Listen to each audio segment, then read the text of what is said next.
हमारे आराध्य देव जो होते हैं वे आराध्य आदर्श होने चाहिए, क्योंकि जो सबसे आदर्श होता है, सबसे श्रेष्ठ होता है, वही औरों के लिए अनुकरणीय होता है। उसी का अनुकरण करना औरों के लिए हितकारक होता है। जैन दर्शन विश्व में संपूर्ण प्राणियों के भीतर बैठी हुई परमात्मा बनने की शक्ति को जानता है, और वह जैन दर्शन यह उद्घोषणा करता है कि संसार का हर प्राणी अपने आत्मिक शक्ति को सही दिशा में दिग्दर्शित करते हुए संसार से मुक्त परमात्मा बन सकता है, दुख से सुख को प्राप्त कर सकता है, बंधन से स्वतंत्रता को उपलब्ध कर ले सकता है, स्वात्मोपलब्धि का उपहार प्राप्त कर सकता है।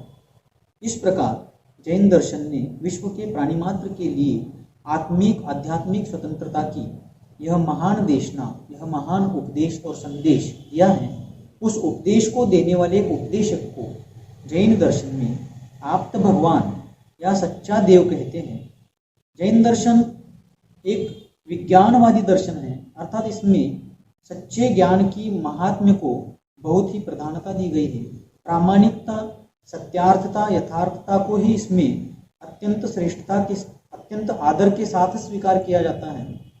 तो इसमें उपदेश देने वाले जो जैन उपदेशक है, जिनेंद्र भगवान जिनको कहा जाता है, उन्हीं को अरिहंत भगवान कहा जाता है, उन्हीं को आप्त भगवान कहा जाता है, उन्हीं को सच्चे देव भी कहा जाता है। जैन दर्शन जो है व्यक्तिवादी या व्यक्ति पूजक दर्शन नहीं है। जैन दर्शन में व्यक्ति के अंदर समाहित व्यक्तित्व का या उसके गुणों का आदर किया जाता है। उसका चेहरा, उसका रंग रूप, उसकी जाति पाति, उसका नाम, उसका खानदान, उसकी संपत्ति आदि उसकी लौकिक उपलब्धियों को देख करके उस व्यक्ति को प्रामाणिकता का प्रमाण पत्र नहीं दिया जाता, बल्कि उस व्यक्तित्व में, उस व्यक्ति में पूजनीय, आदरणीय, अनुकरणीय गुण होते हैं, तो ही जैन दर्शन उसके व्यक्तित्व को प्रमाण पत्र देता है, उसकी यथार्थता को स्वीकार करता है और उसके लिए अनुकरणीयता का एक जो श्रेष्ठ पायदान है, श्रेष्ठ दर्जा है, बहाल किया जाता है। इसलिए जैन दर्शन व्यक्ति पूजक ना होकर व्यक्तित्व अथवा गुण पूजक कहलाता है। जो जैन भगवान होते हैं, जिनको जिनेंद्र भगवान कहते हैं, अरहंत भगवान कहते हैं, वीतराग भगवान कहते हैं, सर्वज्ञ भगवान कहते हैं, आप्त भगवान कहते हैं, वे अनंत गुणों के स्वामी होते हैं।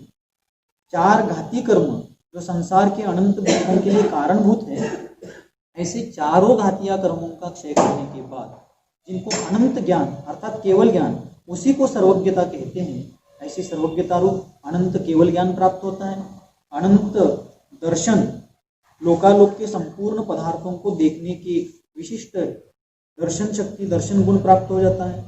अनंत सुख प्राप्त हो जाता है, साथ साथ अनंत शक्ति उनको उपलब्ध हो जाती है।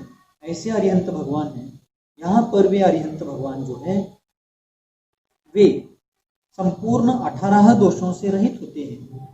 विश्व के सारे पदार्थ, द्रव्य, गुण, पर्याय आदि जो जैसा है उसको वैसा ही जानते हैं और भव्य जीवों के, संसार के प्राणी मात्र के उद्धार के लिए उनको सत्यार्थ मोक्ष मार्ग का उपदेश देते हैं। जिनेंद्र भगवान सच्चे देव जो होते हैं वो ना किसी को शाप देते हैं, ना किसी को वर देते हैं, ना किसी पर प्रसन्न होते हैं, ना किसी पर रुष्ट होते हैं, क्योंकि ये सच्चे देव अर्थात आप्त भगवान, अरहंत भगवान जो है वे वीतरागी हैं। अर्थात उनको ना किसी से राग अर्थात अट्रैक्शन और ना ही किसी से द्वेष अर्थात वो ना किसी का तिरस्कार करते हैं, ना किसी का हेट करते हैं। ऐसे वे अरहंत भगवान वीतरागी होते हैं। इसलिए संसार की किसी भी पदार्थ, द्रव्य अथवा किसी भी व्यक्ति आदि के प्रति उनके मन में कोई राग द्वेष, अपना पराया, इष्ट अनिष्ट, अनुकूल प्रतिकूल, ऐसी कोई राग द्वेषात्मक विकार भावना नहीं होती है। साथ साथ भूख, प्यास, निद्रा आदि संपूर्ण 18 प्रकार के दोषों से रहित होते हैं। उनके साथ ना किसी प्रकार का लौकिक परिग्रह होता है, ना लौकिक परिग्रह और पंचेंद्रिय विषय सुख के प्रति उनके मन में किसी प्रकार का विकार या आसक्ति होती है। ना उनके साथ कोई बाल बच्चे, पत्नी, स्त्री पुत्र परिवार आदि कोई परिकर होता है, क्योंकि स्त्री पुत्र परिवार आदि का सारा परिकर परिजन ये सब आम गृहस्थ जनों के पास भी, पापी जनों के पास भी, निर्धन जनों के पास भी सब उपलब्ध हो सकता है। और यह स्त्री पुत्र परिवार आदि जो है एक व्यामोह का जाल है, यह एक प्रपंच है, और इस प्रपंच में नितांत रूप से अनिवार्य रूप से राग द्वेष आदि भाव होते ही है। और अगर भगवान के पास भी स्त्री पुत्र परिवार आदि सब होने लगे तो एक आम गृहस्थ और भगवान में अंतर क्या बचा। इसलिए भगवान जो है संपूर्ण घर गृहस्थी परिवार राग द्वेष मोह पंचेंद्रिय विषय वासना और संपूर्ण लौकिक सांसारिक सुख की आकांक्षा से रहित, किसी के प्रति इष्टानिष्ट अनुकूल प्रतिकूल शत्रु मित्र काच कंचन इत्यादि राग द्वेष आदि की भावना से रहित होते हैं और अपने आत्म सुख में आत्म स्वभाव में तल्लीन होते हैं।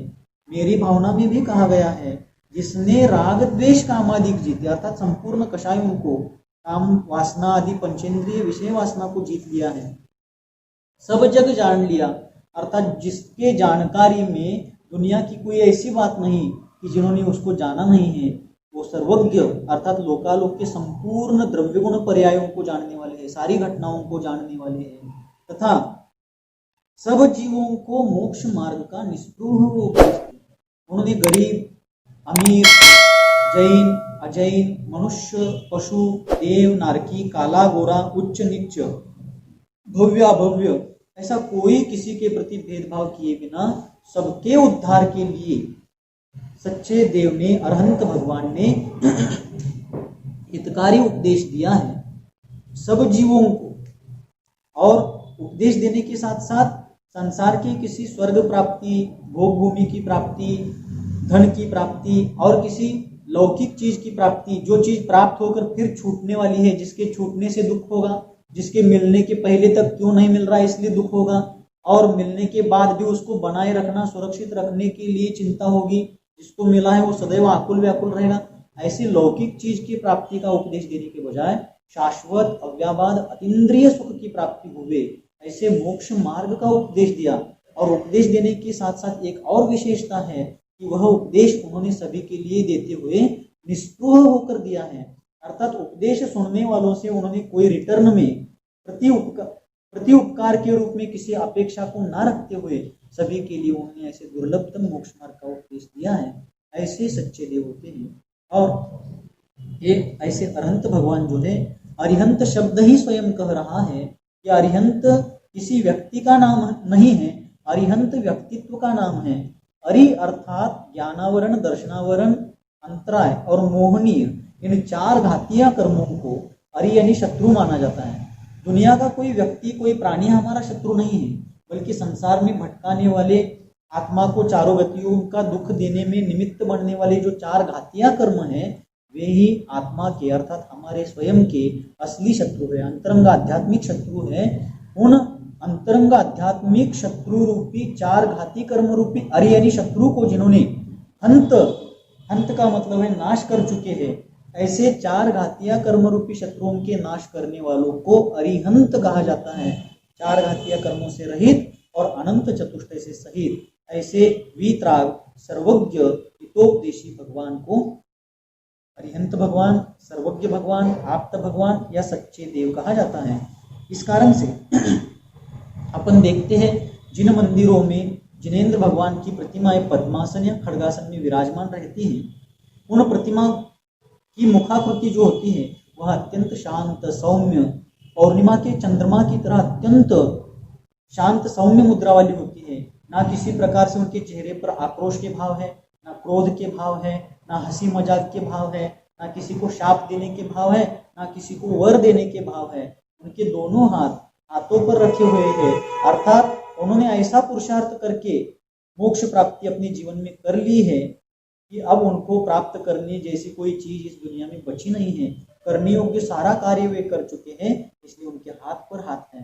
हाथ पर हाथ का मतलब कोई ये गलत अर्थ गलत फहमी या विपरीत अर्थ नहीं निकाले कि निकम्मे बनकर हाथ पर हाथ धरे बैठे।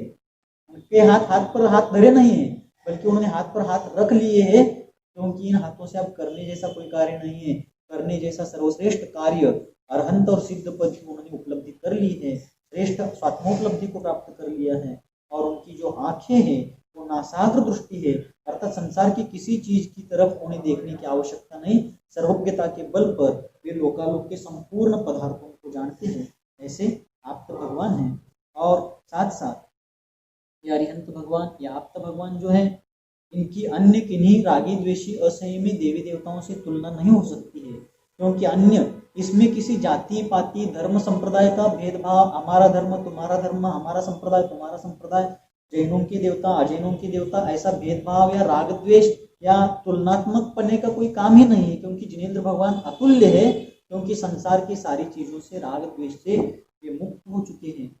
और सबसे महत्वपूर्ण मुद्दा यही है, फिर से दोहरा रहा हूं, कि जैन दर्शन व्यक्ति नहीं व्यक्तित्व का पूजक है, गुणों का पूजन है। जो वीतरागी है, सर्वज्ञ है, वीतरा और हितोपदेशी है, वे ही पूजनीय हैं। फिर उनका नाम बुद्ध वीर जिन हरिहर ब्रह्मा, या उनको स्वाधीन करो। उनका नाम बुद्ध हो, हरिहर हो, ब्रह्मा हो, स्वाधीन हो, जिनेंद्र हो, और कोई भी नाम से कोई मतलब नहीं है, यहाँ पर नाम का कोई काम नहीं है, बल्कि वे गुणवान होने चाहिए। इस प्रकार जैन दर्शन गुण पूजक है, इसलिए सच्चे वीतराग सर्वज्ञ हितोपदेशी भगवान ही हमारे लिए पूज्य है, वे ही शरण है, वे ही हमारे लिए सारे दुखों से तारने का मार्ग बताने वाले कारण करण जहाज है, शरण है। हमें उन्हीं की शरण जाकर के अपने आत्मा का हित करना चाहिए, अर्थात अपने आप का हित कर लेना चाहिए। यही मंगल भावना है। ओम शांति।